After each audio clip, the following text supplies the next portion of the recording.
Buenos días. En la siguiente presentación hablaremos acerca del diseño de un amplificador de microondas, para lo cual se describirá lo que son los pasos y consideraciones que se deben tener en cuenta para poder cumplir con los objetivos de diseño y que el dispositivo funcione como se requiere.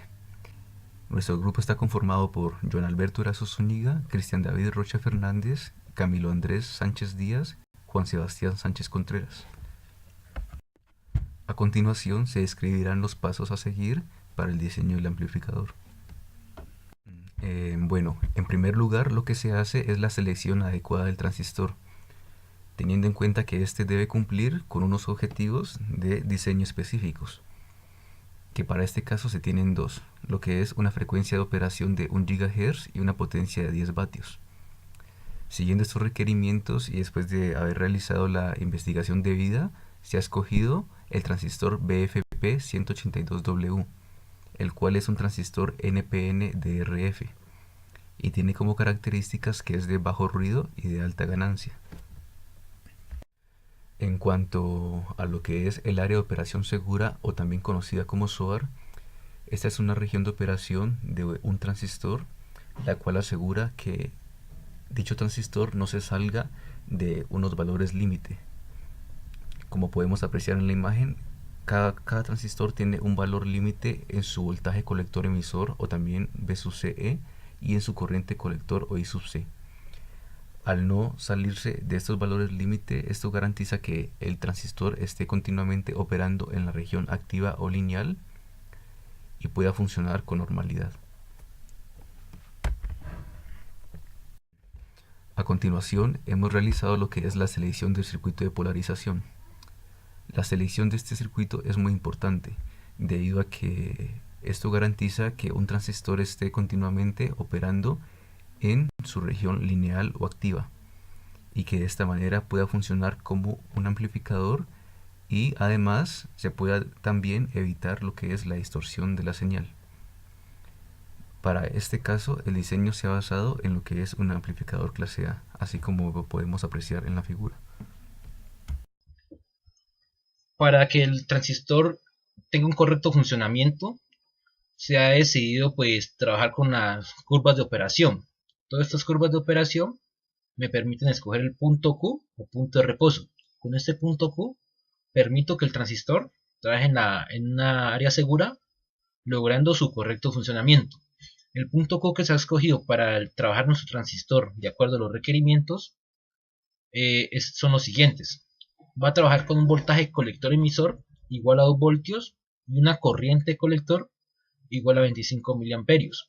Como ya lo dije, pues al obtener este punto garantizamos de que el transistor funcione en su modo seguro y trabaje en una región estable. Entre los pasos para lograr el diseño del amplificador de microondas fue utilizar las dos herramientas que son la carta del SNI y los parámetros de dispersión. Esos parámetros me permitirán establecer valores para que el transistor funcione de una manera estable, logrando así que el dispositivo realice la función que se desea, la cual es pues amplificar una determinada señal. Se usó la carta de SMI para nuestro diseño debido a que es una herramienta gráfica o calculadora gráfica, la cual nos permite determinar valores como impedancias, admitancias, coeficientes de reflexión, relación de onda estacionaria. Y esta herramienta es muy útil para el diseño de amplificadores de radiofrecuencia. Para nuestro diseño de amplificador de, de ondas microondas, se ha utilizado la carta de SMI para comprobar la estabilidad del amplificador y a partir de esto lograr diseñar los circuitos de adaptación que van a la entrada y a la salida de nuestro diseño. Debido a que pues al ser una herramienta gráfica se facilitan ciertos cálculos con respecto a fórmulas ya establecidas en la teoría.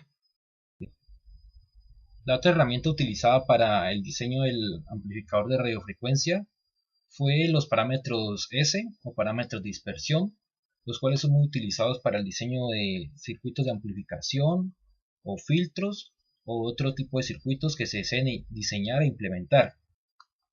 Los parámetros de dispersión pues tienen unas características importantes, las cuales son que permiten pues lograr analizar un determinado circuito a partir de las ondas incidentes y reflejadas que se produzcan a la entrada y a la salida de un circuito. Y también se diferencia de otros parámetros, es que estos parámetros ese no solo dependen de las características del transistor, sino que dependen de elementos externos como son la fuente de alimentación y la carga que este circuito vaya a poseer. En la imagen se puede apreciar una red de dos puertos, la cual está compuesta por una fuente que tiene una B sub S y su impedancia característica Z sub O y una carga Z sub L, donde se puede ver que A sub 1 es la onda incidente y B sub 1 es la onda reflejada. A la salida del circuito se tiene A sub 2, que es la onda incidente, y B sub 2 la onda reflejada. Es la expresión matemática para, para llevar de estos parámetros es la siguiente.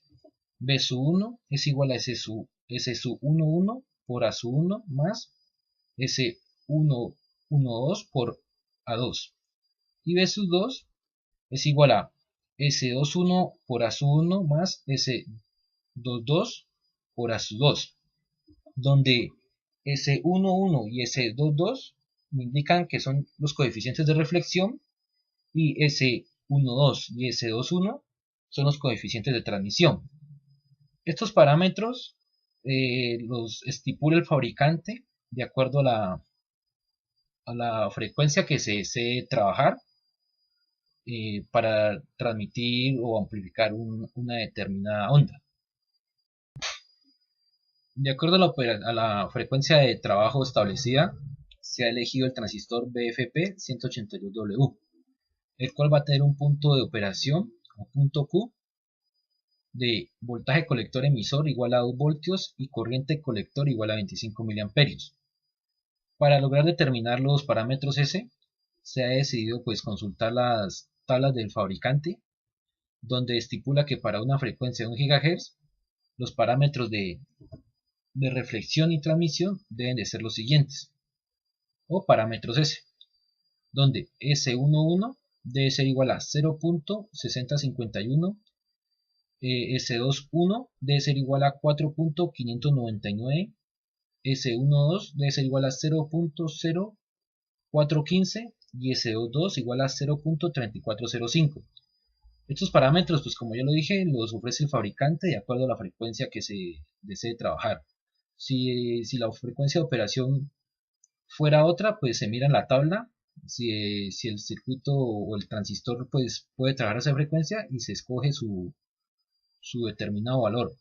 Hay que aclarar también que la tabla proporciona tanto la magnitud de los parámetros S como en la fase que estos van a trabajar.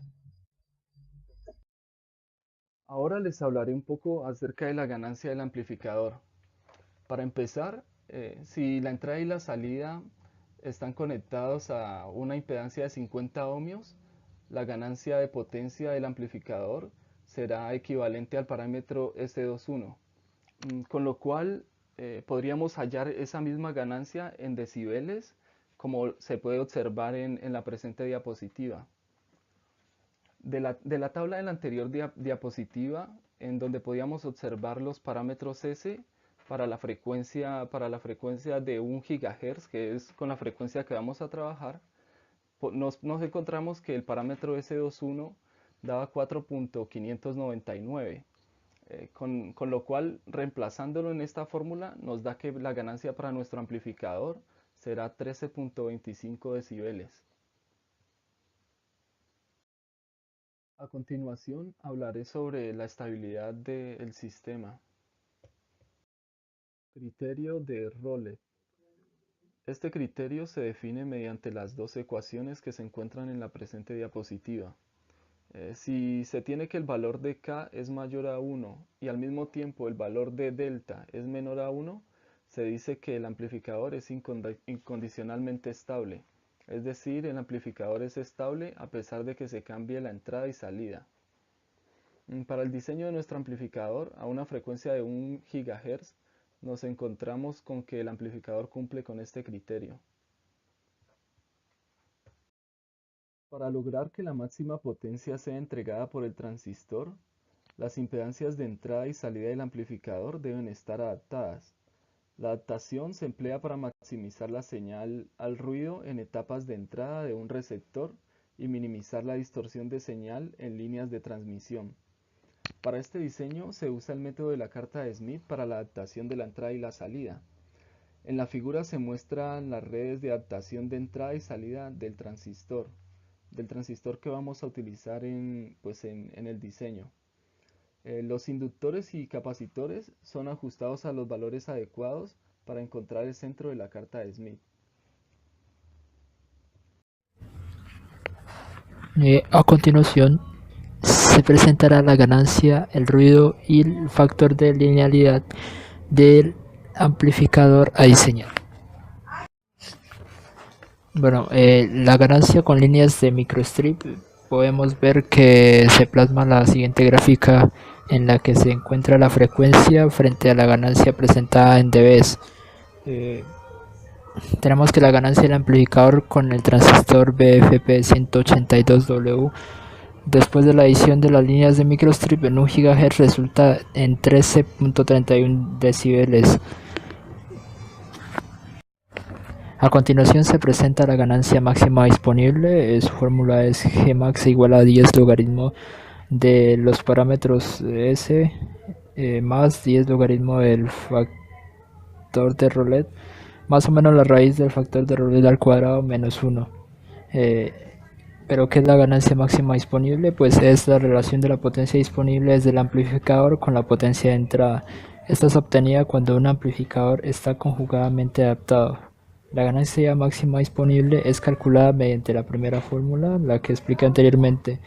El signo usado antes del radical más o menos en la primera ecuación es determinado por la polaridad de un factor representado con B1, la cual es la segunda fórmula que se plasma en la diapositiva, el cual es calculado tomando en cuenta los parámetros S. Usando los parámetros de dispersión del transistor BFP182W dado en la tabla de las diapositivas anteriores y los valores calculados del factor de Rowlet y delta, la ganancia máxima disponible será de 16.9 decibeles. Continuando con nuestra presentación, llegamos a la figura de ruido, que es uno de los elementos importantes a tener en cuenta para la amplificación de microondas. Con el transistor BFP182W resulta en 0.04206 decibeles, como es indicado en la figura. La figura de ruido es pequeña, lo cual significa que la degradación en la relación señal a ruido es insignificante. La figura de ruido de un dispositivo es la medida de la degradación en la relación señal a ruido cuando una señal pasa a través del dispositivo. La figura de ruido es calculada mediante la siguiente fórmula.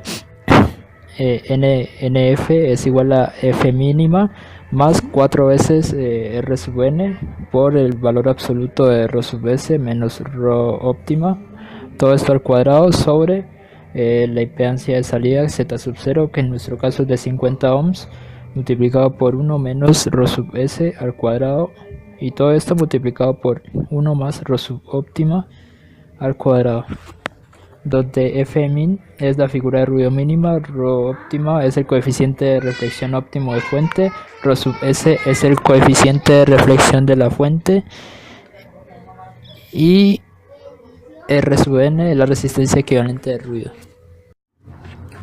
Como podemos ver en esta diapositiva y la final, para concluir nuestra presentación, podemos ver que el diseño del amplificador se plasma sin las líneas de microstrip y con las líneas de microstrip. El primer paso para el diseño del amplificador fue la elección del transistor adecuado, que para este caso fue el ya mencionado BFP182W. El punto de operación del transistor fue determinado y fue presentado en diapositivas anteriores, y la aproximación del circuito fue realizada mediante dichas tablas. La estabilidad del transistor también fue verificada y las redes de circuito para la adaptación de la entrada y salida fueron diseñadas igualmente. El esquema del amplificador fue diseñado y las líneas microstrip fueron añadidas apropiadamente para la optimización de nuestro amplificador. En las siguientes dos figuras se muestra el esquema del amplificador sin y con las líneas de microstrip respectivamente.